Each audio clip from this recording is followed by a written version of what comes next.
4 আগস্টের রাত্রে কথা ছিল, আর আমার ছেলের সাথে কথা হয় নাই, শেষ বিদায় নিয়ে চলে গেল।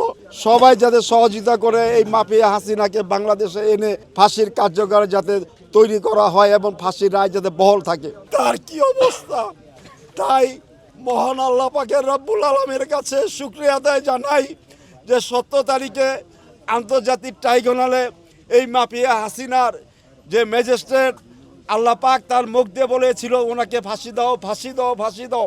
শুধু ফাঁসি দিলেই হবে না, ওনাকে ভারত থেকে বাংলার মাটিতে এনে রায় কার্যকর করে যাতে দৃষ্টান্ত শাস্তি দেওয়া হয়। আগামীতে যারা আগামীতে জনগণের ম্যান্ডেট নিয়ে পার্লামেন্টে যাবেন, এই শহীদের রক্ত যাতে ভুলে না যায়, শহীদের কথা যাতে সংসদে তোলা হয়, শহীদের কথা যাতে সংসদে তোলা হয়। আমরা একটা জবাবদিহিত একটা রাষ্ট্র চাই, আর কোনো মাফিয়া রাষ্ট্র দেখতে চাই না। একটা গুলি একটা সিটের জন্য, একটা পজিশনের জন্য, একটা চেয়ারের জন্য একটা ফ্যামিলিকে ধ্বংস করে দেয়, সেই রাজনীতি আমরা আর চাই না।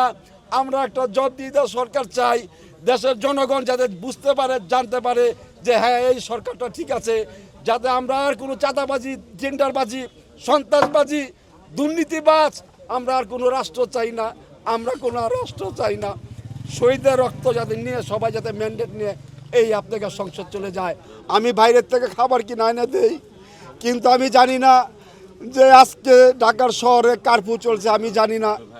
আমার ছেলের সাথে আর কথা হয় নাই, রাত্রে কথা ছিল, 4 আগস্টের রাত্রে কথা ছিল, আর আমার ছেলের সাথে কথা হয় নাই, শেষ বিদায় নিয়ে চলে গেল। তাই আমি আবার আপনার মাধ্যমে যে আমাদের রাষ্ট্রীয় যারা যেই পদে আছেন সবাই যাতে সহযোগিতা করে এই মাফিয়া হাসিনাকে বাংলাদেশে এনে ফাঁসির কার্যকর যাতে তৈরি করা হয় এবং ফাঁসির রায় যাতে বহাল থাকে। শুধু আমি না, সারা বাংলাদেশে যে গণহত্যা চালিয়েছিল সবারই একটাই দাবি। এবং পুলিশগুলা যাত্রাবাড়িতে আপনারা দেখেছেন হাঁটু গেড়ে প্রতিযোগিতা করে কার আগে কাকে মারবে। আরে বাবারা, তোমরা কাকে গুলি করলা? আজকে যদি বিভিন্ন রাষ্ট্রে থেকে গুলি করতে বাংলাদেশকে বুঝাইতে পারতাম। আমার দেশের সন্তান উপরে গুলি, এই রাষ্ট্র আমরা আর চাই না। সামনের দিনগুলো যাতে এই ভয়াবহ দিন আর দেখতে না হয়।